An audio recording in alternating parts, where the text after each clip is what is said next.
Je lis du livre de 2 Corinthiens 6, versets 1 et 2, ce qui suit.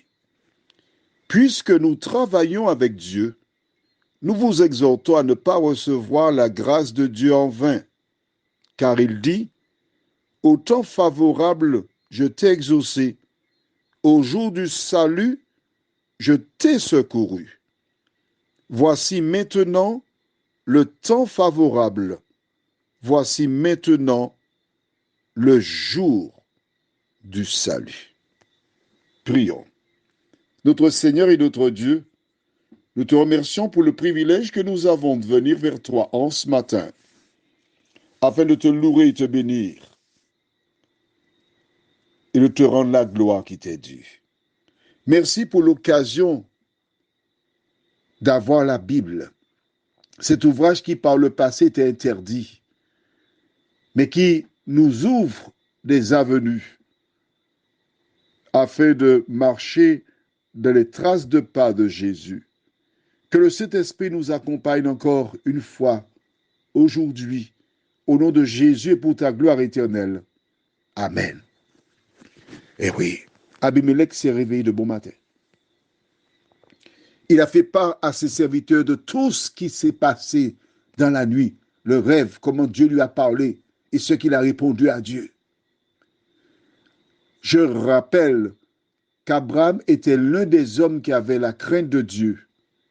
Mais il y avait beaucoup d'autres qui avaient aussi la crainte de Dieu, notamment Abimelech. Mais Dieu a choisi Abraham parce que Jésus devait naître de la lignée d'Abraham. C'est pour cela que nous avons ces récits autour d'Abraham, de ses descendants, afin de comprendre comment cela se passe. Mais on aurait pu avoir aussi des ouvrages sur Abimelech et d'autres personnes qui vivaient des expériences avec Dieu parce que l'Éternel fit des miracles pour Abraham, c'est vrai, ainsi que ses descendants, mais il en fit aussi pour les descendants d'Abimelech, les serviteurs qui entendirent son récit. Les versets d'aujourd'hui disent quoi? Nous avons vu, puisque nous travaillons, alors je lis autrement, puisque Jean-Claude travaille avec Dieu, Jean-Claude t'exhorte à ne pas recevoir la grâce de Dieu en vain. Qu'est-ce que ça veut dire? Par le biais des WhatsApp, le Saint-Esprit utilise Jean-Claude qui t'explique ce que tu lis. Et c'est une grâce que Dieu te fait. Oui, car ceux qui nous ont précédés, beaucoup qui étaient analphabètes, c'est-à-dire qui ne savaient ni lire ni écrire, ils n'avaient pas cette occasion, cette grâce que tu as.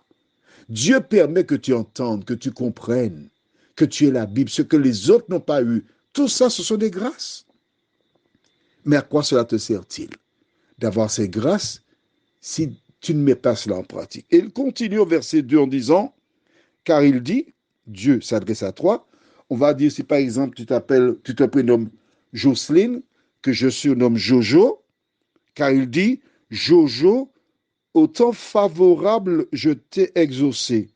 Au jour du salut, je t'ai secouru.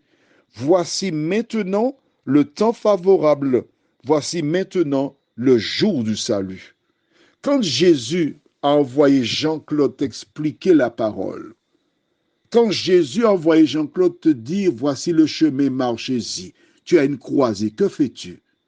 Que dois-tu faire? Tu restes debout dans la croisée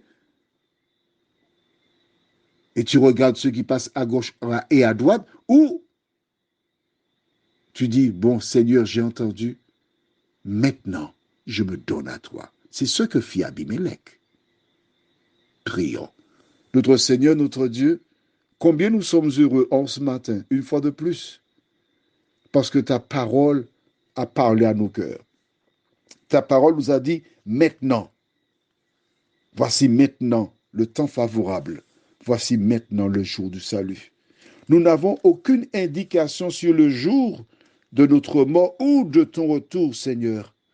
Alors, donne-nous aider à prendre conscience que la parole, la Bible, c'est notre boussole, c'est notre moyen pour nous protéger et nous diriger dans ce monde enténébré. Alors que tout s'écroule, Seigneur, donne-nous aider à nous accrocher à toi, à faire ce que tu nous demandes et à te demeurer fidèle, nous t'en prions, au nom de Jésus et pour ta gloire éternelle. Amen. Je te souhaite une bonne journée et que l'Éternel continue son œuvre en toi. À bientôt.